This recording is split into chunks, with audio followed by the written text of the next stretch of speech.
This thing's even bigger on the inside.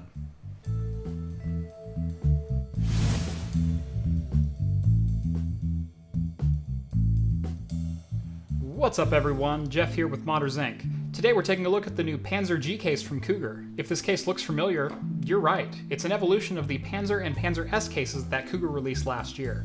In fact, the internals are nearly identical to my eye. But now instead of mesh panels, there's tempered glass on every side of this case. The glass has a very deep tint to it, and all panels are held on with the almost standardized 4-corner thumbscrew design. The two glass panels on the side have a nice ledge and tabs along the bottom to help support the glass during removal and installation. It's a welcome addition when using the thumbscrew design to keep them in place.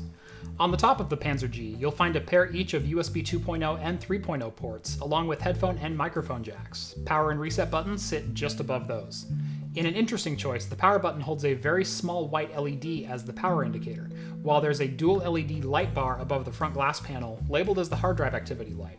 I found the bar a bit distracting and very bright, flashing in the corner of my eye during use. I wound up switching these on the motherboard, giving a more mellow look to the front of the case. Fan and radiator support is great for a mid-tower case, with mounts for triple 120mm or dual 140mm on both the front and top of the Panzer-G.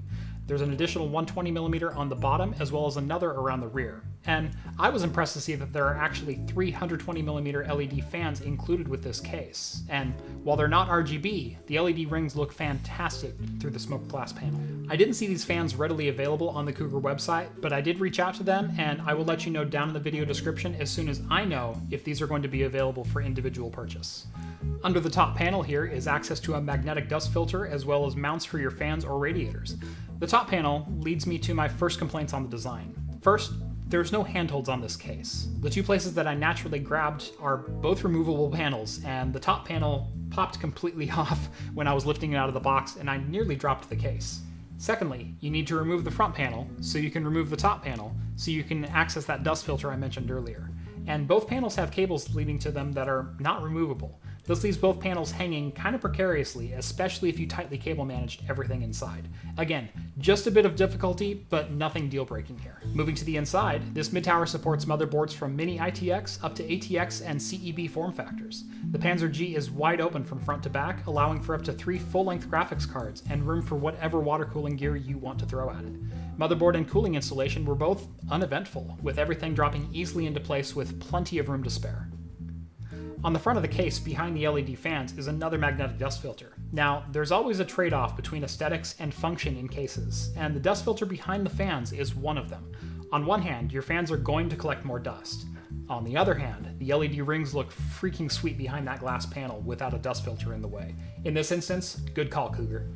The bottom of the case has a nearly full-length shroud over the power supply with the Cougar logo printed on the side, along with that additional 120mm fan intake I mentioned towards the front of the case. On the top of the shroud are two 2.5-inch SSD mounts with cutouts for SATA, power, and front I/O cables.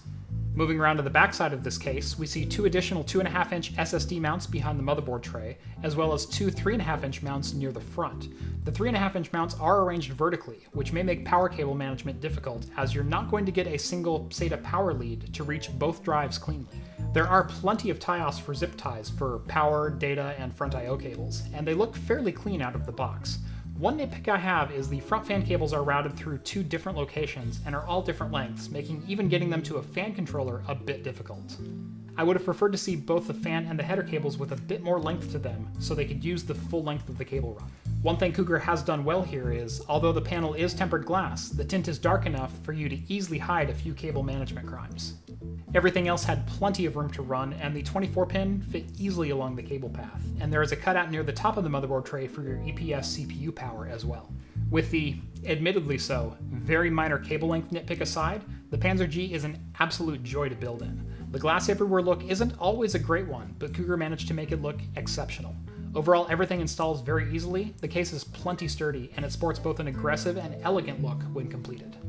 So what do you guys think? Do you think Cougar has a winner on their hands? Let me know down in the comments below. Also be sure to like this video and subscribe so you don't miss any future reviews, news, or builds, and make sure to check out our Amazon store down in the video description. Thanks everyone for watching, and as always, we'll see you in the next video.